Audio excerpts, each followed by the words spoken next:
Nope. Nope. Stop recording. Stop. All right, let's see where we're at here. It should. Oh, it should be. It should be playing right now. Live reading. Okay, we got a new one of these. That's gonna die, and that's gonna die, and says that one person is watching. That must be you. Man, oh, there we go. Okay, so we're back, and I see that there's one person watching. Oh, where's the chat? Come on, chat. Chatty chat chat. Hello. Okay, so, well, it's only 6 minutes past, but it is time. I need to drink some water, and hopefully I'm going to let it go and see. Is that, who's watching here? Please state your name, rank, and serial number. Yeah, I just want to find out if this looks decent. I think it does. I can see the video moving on my screen. I turned off the sound so it doesn't keep, like echoing itself. And now, I am going to read, but I have to share this thing one more time. Where's it going? Okay, here we go. Live on air yet again. New link. 'Cause last one got broked. Okay. Now, we'll give it a second for other people to get that link and come up and watch us now. And I'll copy this and do the same. And actually, I got another place I need to put it into as well, and I'm going to do that right now. And,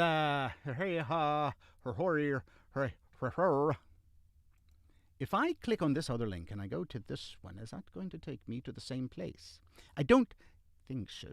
That's going to take me to the one that's broke. Okay, so new place, new bat channel, new bat time, and I am really sorry if this seems totally, what's the word we use? Totally screwed up, because, well, basically it is, and it's a pilot episode, but unlike Hollywood, I don't get to make sure that it's all finished before I try it on people. Although I did, and it worked earlier, and then it didn't work later, which kind of, I don't know why that was. So I got one more place to share this to, and I'll be right back at you with your brothers and your sisters. And, let's see. Oh, not that one. Not that one. Not that one.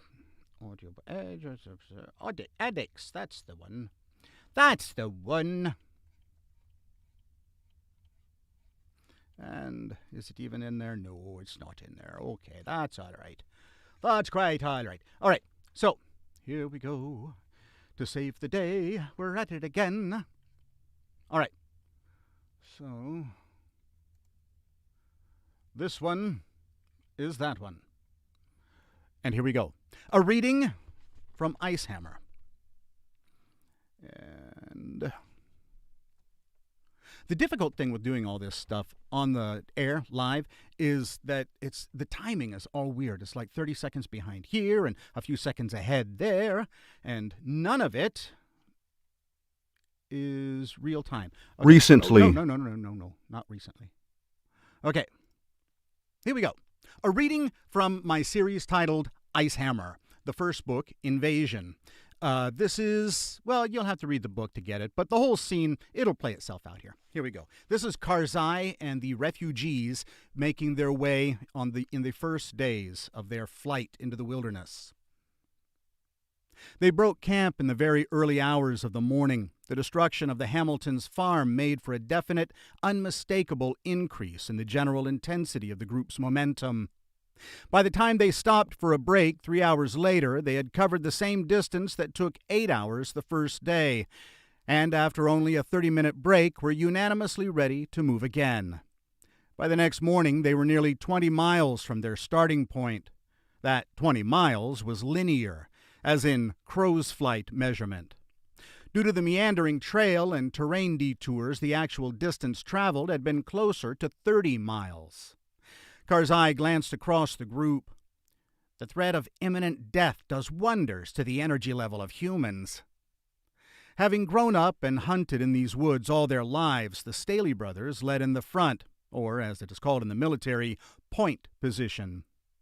Brad walked 5 yards behind them as they broke through brush and made fresh trail through the dense forest, heading toward a narrow place on the banks of the Matanuska River, where they planned to cross and get on the north side of the highway near the town of Sutton, or perhaps across the highway to the native See, first mistake already, and I wrote this book.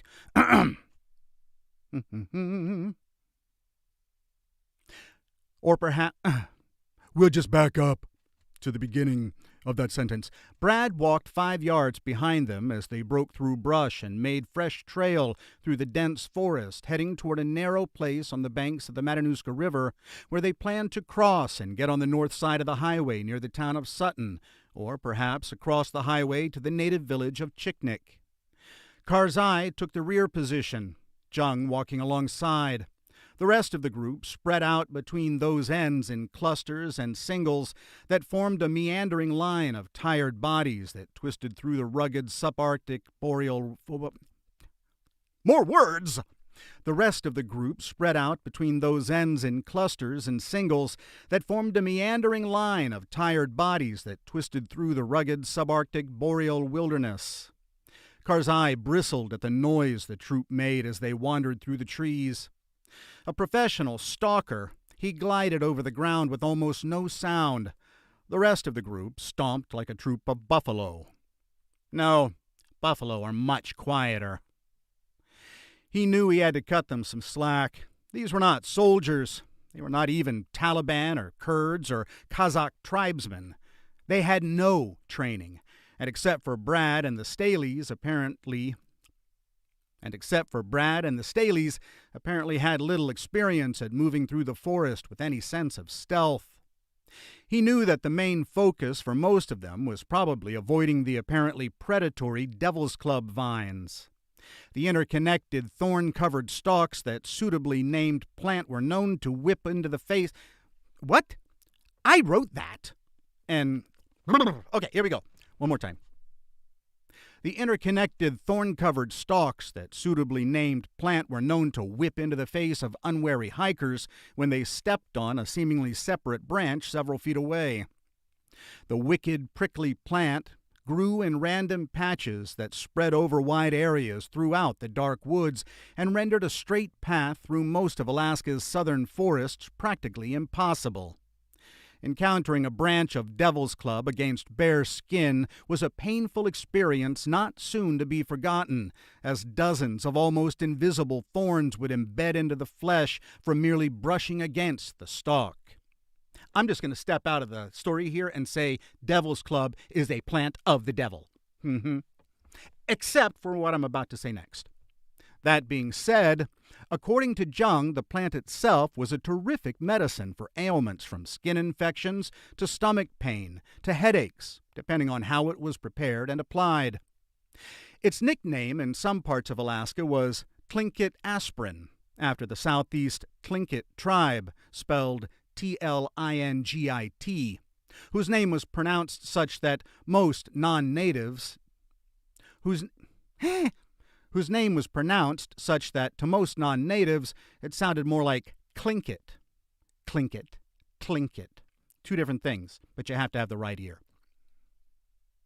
The Tlingit natives and several other tribes have used it traditionally for centuries. Modern Koreans harvested the early buds of the leaves, which they blanched to soften the thorns, then prepared with red pepper and soy sauce as a healthy delicacy for the dinner table. "We call it durup," Jung said. "It's very expensive to buy and very tasty, best for cleaning liver and blood, making good health for whole body." "So what about the berries?" Karzai asked, pointing to a cluster of bright red fruit that reminded him of a tight bunch of grapes. They look pretty. Poison, Jung said. It's the only part of the plant that's not edible, but can be used as shampoo for dandruff or bugs in the hair. Ugh, bugs in the hair is my only fear. Karzai shook his head, jiggling the thick black curls of what he called his perfro, combining Persian and Afro. If bugs ever got in this, there'd be no way to remove them without fire. Jung shrugged. Just shave it off. Karzai froze. She stopped a step later. What? Shave my head? Yeah, of course, it'll grow back. My lady, his voice choked. This hair is an extension of my being. It's taken me decades to cultivate these luxuriant locks. They get trimmed once a year, and it is a sacred day of mourning and holy silence. You really are crazy. Seriously, it's a genetic wonder, he insisted. Here, run your fingers through it. He grabbed her hand. She laughed as he pulled it into his hair. Oh, wow, she said. How'd you get your hair so soft? We've been in the woods for days. Their eyes locked. Her cheeks reddened. He drew her closer, his grin softening. You can shampoo my hair any day, my lady. You're too young, she whispered. You look 10 years younger than you are, he said. I feel 10 years older than I am. That makes me older. Still interested in an older man? Their lips drew near. I must be the crazy one, she whispered. Don't move, he grunted. Huh? Jung froze. Bear, he said. Oh, God, she squeaked. On its hind legs, snuffling the air, the grizzly was well over 7 feet tall and 600+ pounds. It looked at them with an expression they hoped was curiosity and not hunger. Just stay still, Karzai said. Don't be afraid. Too late, I'm afraid. Karzai's eyes slid down to a pair of fuzzballs on stubby legs that bounded around the giant bear. Still on her hind legs, the mother bear grunted. The cubs quit playing and abruptly sat, looking up in expectation. When she was quiet, the ursine toddlers glanced toward Karzai and Jung, let out a high-pitched squeal, and bounded toward the humans. No, no heel, no heel! Karzai flicked his fingers toward the cubs. Shoot, doggies, shoot! Jung tried to stop shaking. It didn't work. The cubs snuffled their legs, grunting and squeaking happily. Karzai kept his eyes on Mama Bear. She grunted. The cubs didn't react. She grunted again, and one of the cubs squealed a protest. Then the dogs came bounding in, barking a late warning to their master. When they registered the playful bear cubs, curiosity grabbed them. Wagging their tails, the dogs snuffled them. That changed everything. Mama dropped to all fours, pounding the ground with a thunder that jarred across the distance. The dogs loosed a barking frenzy. Neck hair bristling, she bared her teeth. She rose again and roared. Jung screamed in response. Happy and Penny cowered. The cubs ran. Mama Bear charged. Karzai snapped his rifle up, pumping rounds into the charging bear's face and chest. She lunged. He shoved Jung away, firing one-handed. It towered over him, a shadow of blood-dark fur collapsed, burying him under its massive frame. The bear's fangs brushed against Karzai's cheek. Hot puffs of breath blasted his face, spattering him with fresh blood and the scent of never-brushed gums. She let out a final guttural growl, and her body slackened, her dead weight crushing him into the ground. Jung shoved at the mass of fur. It didn't budge. Others ran up onto the scene, joining her, faces straining as they rolled 1/3 of a ton of Mama Bear onto its back. The animal's entrails stretched in a stinking ooze from the burst abdomen to Karzai's still form. Jung recoiled from Karzai's bloody body. His eyes were shut, mouth slightly agape, chest motionless. She buried her face in her hands, trembling. Brad slapped Karzai's face. "Karzai, wake up!" He slapped him again. The Persian lurched up, eyes snapping wide, sucking air. "Whoa! Bear! Bear!" he cried. He took a deep breath. "Oh, God, what is that smell?" He took in the bear, the group crowding around him, the gore on his clothes, then back to the bear. "Oh, yeah. Ugh, yuck." Well, that's the chapter for today's reading. I hope you had fun with that. It's just I'm trying this thing and excuse the lack of, doing it right. It was all working in my test session this morning, and I actually scheduled a bunch of other things for later in the week. And, it was very weird. But thank you for joining me. I hope you enjoyed seeing a look into the booth of Basil. And I'm going to be back. I'm going to try to do this weekly, like I said last time. And hopefully it'll probably be about this time, about 1 o'clock Saturday afternoon, sometimes 4. I'll let you know a couple days in advance. It just depends on the time that I have. And by the way, it is really, really cold outside, if anyone's wondering. It's like it was in negative temperatures when I came into the booth a little bit ago. So at any rate, I've got to get back to the narration that I get paid for, actually, instead of the ones that I just have fun for, although in this case I am also having fun. Anyways, great chatting with you folks. See you next time. If you're in for some slightly more serious reading without all the bouncing around and me being me, weekday mornings, I am going to make a very concerted effort to do a morning meditation scripture reading. If you would like to join me, that would be awesome. It's very informal, and it's just me reading the Bible. Right now, we're reading through the book of Psalms for a while.